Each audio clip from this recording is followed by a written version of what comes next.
नमस्कार। आप सभी को होली की रंगीन बधाई और कोरोना से बचे रहने की शुभकामनाएं। लेडीज़ क्लब ने ये जो प्रोग्राम आयोजित किया है ये कोरोना स्पेशल है, कोरोना गाइडलाइन के अनुसार है।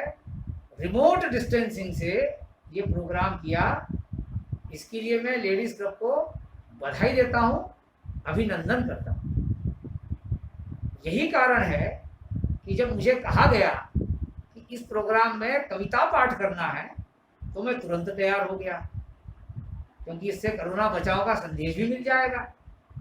और लेडीज क्लब ने इस प्रोग्राम में बड़ा ही अट्रैक्टिव मानधन रखा है। मुझे बताया गया है कि एक कविता पेश करने का 2500 रुपया मिलेगा, और यदि स्वरचित कविता है तो 5000। मैं 3 कविताएं तैयार करके आया हूँ। 10,000 रुपया मिलेगा, एक मेरी स्वरचित है। मैंने अपने बैंक के डिटेल लेडीज क्लब को प्रेषित कर दिए हैं, धन आ जाएगा। अब बात थोड़ी सी मास्क की करते हैं। कोरोना काल का प्रोग्राम है तो मास्क लगाना तो जरूरी है। बिना मास्क के समस्या हो सकती है। आप भी मास्क लगा के ही सुनना और मास्क लगा के ही हंसना। यदि किसी ने ये क्लिपिंग सरकार को भेज दी, बिना मास्क के पकड़े गए तो टंटा हो जाएगा। वैसे ये मास्क है बड़े काम की चीज, कोरोना से बचाव के अलावा ये बहुत काम करता है। इसका फायदा सुबह से शुरू हो जाता है मास्क का। वो कैसे? सुबह ही सुबह जो बड़ा काम करने जाते हैं तो खुद की खुशबू और दूसरे की बदबू दोनों से ही बचाव मास्क से हो जाता है। फिर खाना खाने बैठो तब भी मास्क लगा के खाना खाओ। लोग पूछते हैं कैसे? तो ये जो नीचे के 2 नाड़े हैं इनको खुला रखो और इस तरह से कुछ भी लेकर खाते रहो, तो मास्क लगाकर खाना भी आप सीख सकते हैं। सीखिए और कीजिए। फिर ऑफिस जाते हैं, वहाँ बड़ी बड़ी मीटिंगें होती है। अगर साहब कुछ कह दें, बॉस नाराज हो जाए, तो मास्क के अंदर से ही बड़बड़ाते रहो, सारी भड़ास निकाल लो, बॉस को कुछ पता ही नहीं चलता। फिर कोई कैबिन में मिलने आए, आपको चॉकलेट खानी है, तो मुंह में दबा लिया और पूछते रहे, बात करते रहो, सामने वाले को हवा ही नहीं लगती। खैर, मास्क पुराण लेके बैठ जाऊंगा तो मेरे मेहनताने का गड़बड़ हो जाएगा। तो मैं सीधे कविता पे आता हूँ। मेरी पहली कविता वो स्वरचित नहीं है, मुझे ये भी नहीं पता है किसने रची है। कड़वा सच शीर्षक है। एक मित्र उदास था, बैठा मेरे पास था। मैंने पूछा क्या है कारण, अगर बताएगा तो मैं करूंगा निवारण। तो यूं बोला मित्र, स्थिति है बड़ी विचित्र। तू तो जानता है मेरा एक ताऊ है, बूढ़ा खुसट ताऊ है, मरने को तैयार है, करोड़ों की जायदाद है। तो मैंने पूछा कि इसमें क्या है समस्या, बता। उसने कहा, अरे वो बहुत बीमार है, बहुत जल्द मर जाएगा और सारी जायदाद मेरे नाम कर जाएगा। तो मैंने कहा कि इसमें समस्या किस बात की है? तब उसने कहा, जब से बात मैंने अपनी प्रेमिका को बताई है। क्या बात? कि ताऊ जी करोड़पति और मरने वाले हैं। जब से ये बात मैंने अपनी प्रेमिका को बताई है, खुद अपने पांवों पे कुल्हाड़ी चलाई है। अरे कल तक जो मेरी प्रेमिका थी, आज मेरी ताई है। हंसो भाई हंसो, मास्क के अंदर से हंसो। दूसरी कविता मेरी स्वरचित है। क्या है कि मुझे लेडीज क्लब ने कितना समय दिया है बताया नहीं, तो हो सकता है कि मेरा समय खत्म हो तो कट हो जाए, तो मेहनताना तो मिल जाएगा। ये कविता मैंने बहुत पहले लिखी थी, 10 वर्ष पूर्व, और एक बार पेश कर चुका हूँ। इस कविता का शीर्षक मैंने रखा है गोबर। और मेरे वो सभी भैया, भाभीियों के भैया, मतलब भाभीियों के पति जो हमारे भैया जो कि प्लांट में कार्यरत हैं, इस कविता से रोज 2-4 होते हैं। आप भी इसका लुत्फ उठाइए। कविता का भाव यह है कि हमारे प्लांट के अंदर हम लोगों में एक बड़ी विचित्र आदत पाई जाती है कि जब भी कोई चीज मांगी जाए तो उसे ना करते हैं, वैसे बड़े परेशान रहते हैं। मैं सीधे कविता पे आता हूँ। एक थे श्रीमान बड़े ही विद्वान, बातों से कर्म भी, कलम के युद्ध भी। प्लांट के कोई होंगे, भरा पूरा अनुभाग, कागज फाइलों का अंबार, बहुत बड़े कमरे में कुर्सी थी 2-4। सफाई पसंद श्रीमान जी के साथ एक दिन हद हो गई। श्रीमान जी बड़े सफाई पसंद थे, रोज ऑफिस में सफाई। सफाई पसंद श्रीमान जी के साथ एक दिन हद हो गई। एक मुंहफट गाय श्रीमान जी के कक्ष में गोबर कर गई। अब आप यहाँ पूछना कि प्लांट में गाय कैसे आ जाती है? आ जाती है। श्रीमान जी ने अपने मातहत को गोबर हटाने को बताया। भाई गोबर किया तो बुलाया चपरासी को।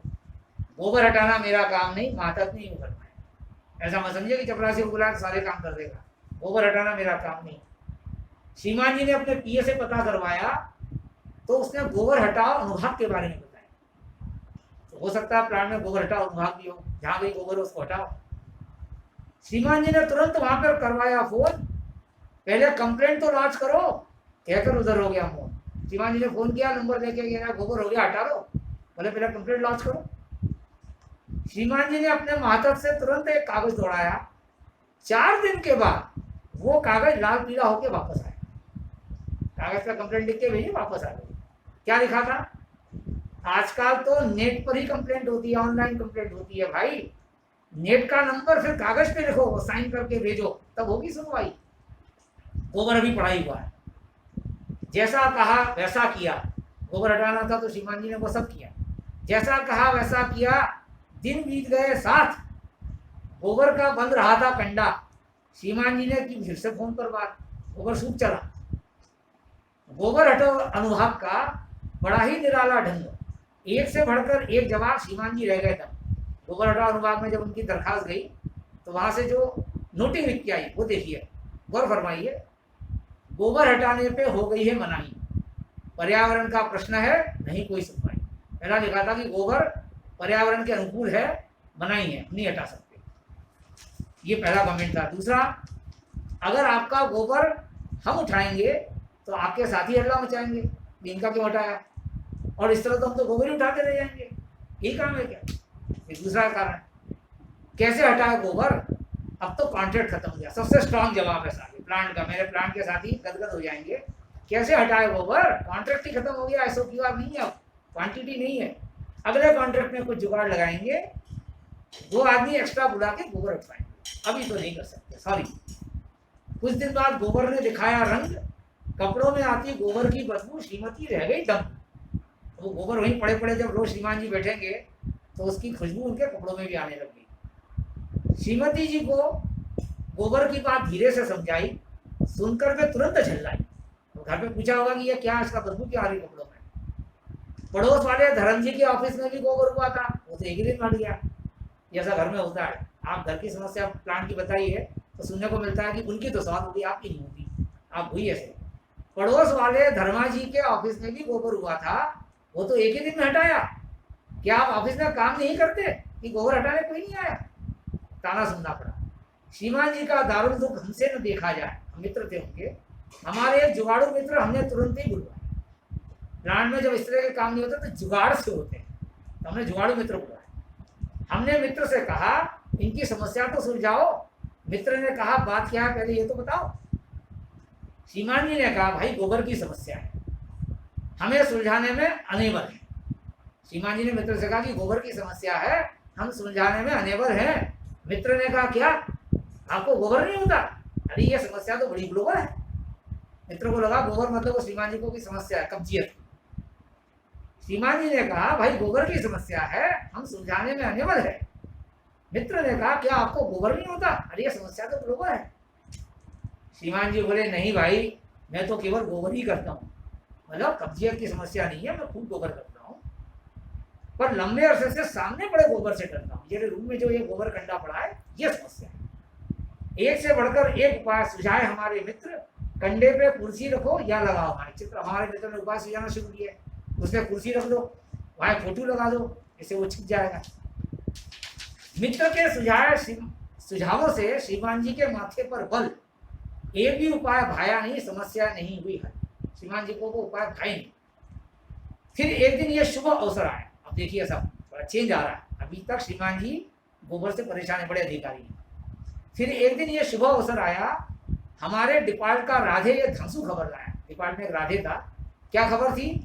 बड़े साहब लोगों की हो रही है पार्टी, कंडे की सख्त जरूरतें बन रही दाल बाटी। राधे ने कहा कि ये कोई पार्टी हो रही बड़े साहब लोगों की और दाल बाटी बनी के कंडा चाहिए। तो उसकी नजर गोबर पे थी जो कंडा बन गया था। जी के जंजाल कंडे से अब हो जाएगी मुक्ति, साहब में इसको ले जाओ। राधे ने सुझाई युक्ति, जी के जंजाल कंडे से हो जाएगी मुक्ति, साहब ले जाओ इसको। राधे ने युक्ति सुझाई कि अब टाइम आ गया।